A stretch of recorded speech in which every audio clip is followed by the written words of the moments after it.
So when I was a kid, we used to make something similar, and my mom would put all sorts of things into it. Sometimes it was a note, sometimes it was like little toy cars, but sometimes it was kind of a bummer. It was like a toothbrush or like dental floss or something. The Advent calendar is a really old tradition originating from Germany, and it's traditionally used to count down the days until Christmas. Today, we're going to be making a twist on the traditional Advent calendar using clear glass jars. We're going to be dipping the jars in paint to create an alternative surface finish that's a little bit different than brushing it on. It's so three-dimensional, and it can be decoration, it can be a mantelpiece, it can be the center of a table to where you eat a meal around it, and it really does sort of build that anticipation to Christmas. So first, we're going to talk about the materials that we need for this project. The most important thing are 25 clear glass jars. These jars are all sorts of different sizes, what we're using, but you can use all the same size. It just depends on what the product that you want to have at the end of the day is. So other things that we'll be needing today are vinyl decal stickers. You can get all sorts of number stickers at your local craft store. We're using just some white stickers in a different variety of sizes, depending on the jar that we're using. We're also going to have little cups. You can use any type of plastic cup. These are going to serve as risers for our jars after they've been dipped in the paint.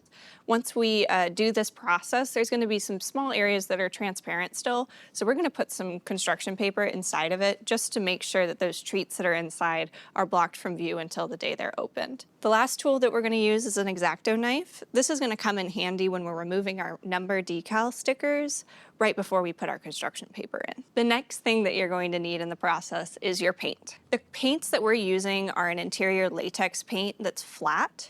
You can use a semi-gloss or a gloss paint if you'd like, but it's not a requirement. We chose flat because we just like that chalky finish more. But if you want more of that high gloss reflective surface, you can choose a semi-gloss or a gloss paint. The three options for paint colors that we're using are from the Magnolia Homes line. We are using celery seed, lemon leaves, and 1905 green. The reason we are using three different shades of green is really just to achieve that modern final look. This will create a hue variation that will be really interesting to look at when they're all together. If you're using recycled jars, ones that you've found around the house, what will be really important here is making sure you fully get the label off of it. You'll see the way that we're doing this is just using plain glass jars, just because when dipping into the paint, that's what goes on the smoothest. We're also going to lay out the plastic cups with enough area in between because the paint will naturally kind of slip off the jar, which is just part of the process. So we want to allow enough room to where we're not going to just create a giant puddle of paint. So now that we have all 25 of our jars clean, the labels are removed, they're dry, we've taken all of the lids off so that we have better grip when dipping into the paint. The next step that we're going to be diving into is applying the sticker onto the jar. And this is going to be a step in the process where you can really practice having creative freedom, sort of seeing what you think looks good and really leaning into that and going with your instinct. So we're going to start with just doing 5 at a time in batches. And this will allow us to have a little bit more control over the variation in composition with our sizes of jars and color with our colors of paint. So I think we should sort of gauge the different sizes that we have in relation to the sizes of jars that we have as well. Smaller number sticker on the smaller jar will work, and also probably one of the 2-inch larger stickers on the larger jars. I love that. So we'll start with 1, 2, 3, 4, 5. So let's just pull numbers for each one of those. So I'm just gonna stick it on there, make sure it's rubbed down pretty well. Again, this is your project, and at the end of the day, you're allowed to embrace whatever you think looks the best. Great, so that's 5. The first 5 are done. Your first 5 should be done as well. We're gonna finish up all 25, press all the stickers on, you will as well, and then we can dive into painting.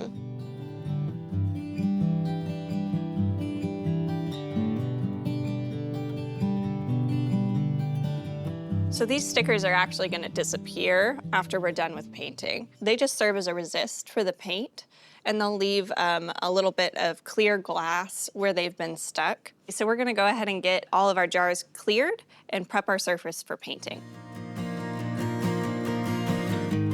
So while Mary Grace gets the paint, I'm gonna go ahead and pull some small plastic cups. I'm using mouthwash cups. Again, you can use whatever size cups you have available at home. We like to use popsicle sticks in this process just to scrape off any excess after the dipping process, just to make it a little cleaner and a little less messy when we set it on our riser. So informed by the variation that we've chosen to use in all of the other steps, we're also going to lean into that variation here when applying color.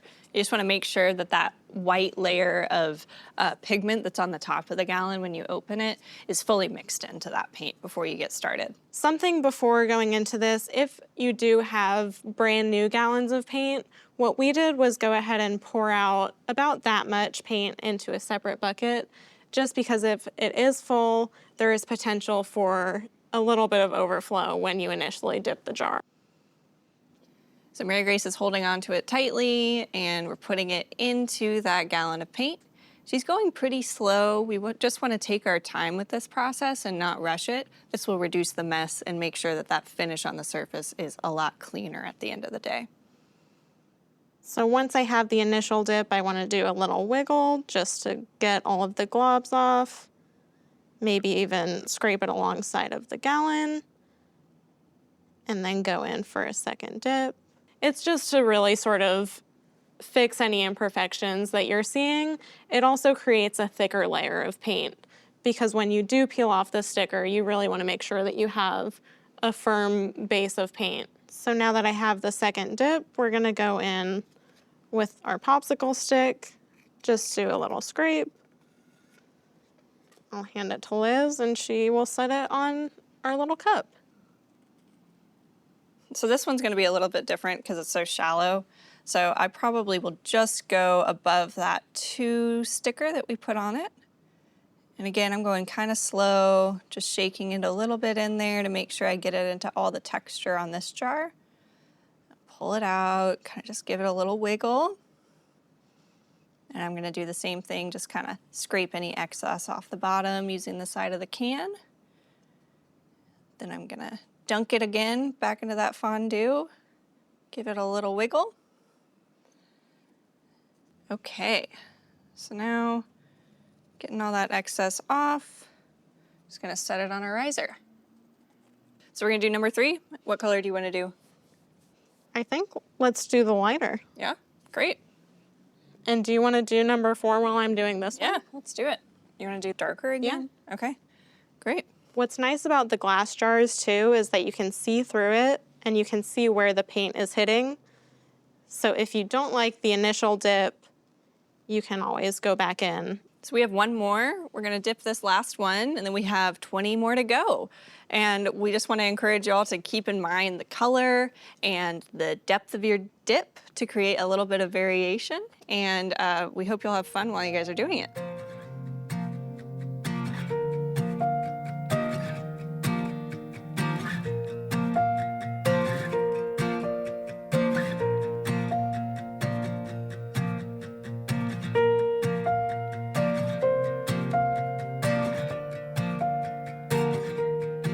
Okay, this is our last jar and our final dip.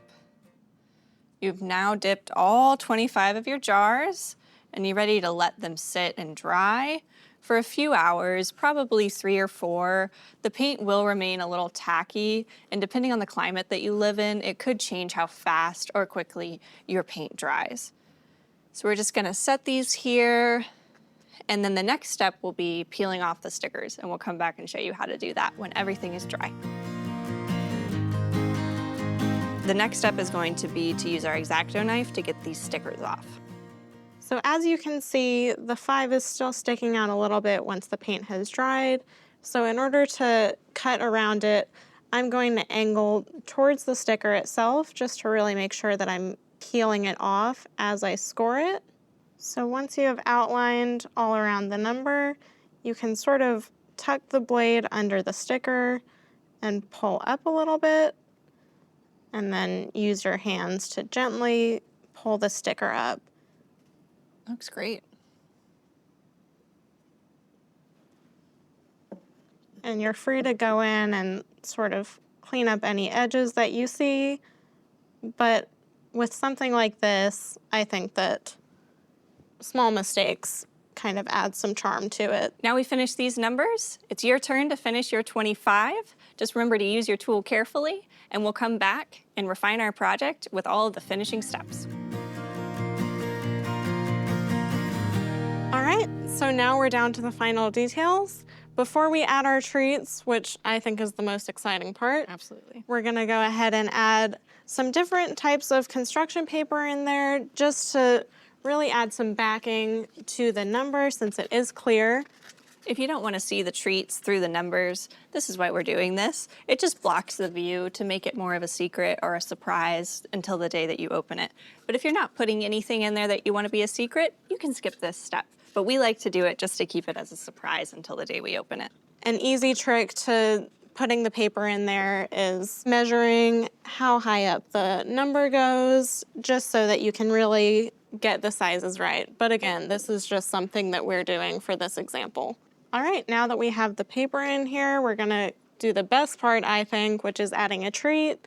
I think based on the size of this jar, it will be fun to add this little baseball. You can think about if there's a special connection with the number 4, who's gonna be opening this, if there's a certain tradition attached to a baseball or the number 4. Really get personal with each one of these jars because they are unique to what you just created. So once you have your treat in there, we've gone ahead and spray painted our lids to all of the jars. You can hand paint them, spray paint them. You don't have to treat them at all. It really is whatever personal touch you want to add to these final details. We love this tradition in our family, and we've embraced it for a long time. And I have really wonderful memories of growing up and opening these little boxes to get fun treats every day leading up to Christmas. I think these would look great under the tree, on a dining room table, on a mantle. Yeah, I think they'd be a great centerpiece in the middle of a table for a Christmas dinner. So remember to connect these to your personal stories and to the people in your life, and know that every single date is an opportunity to do something special. And we hope that you have a really lovely time making these Advent jars with your family this year.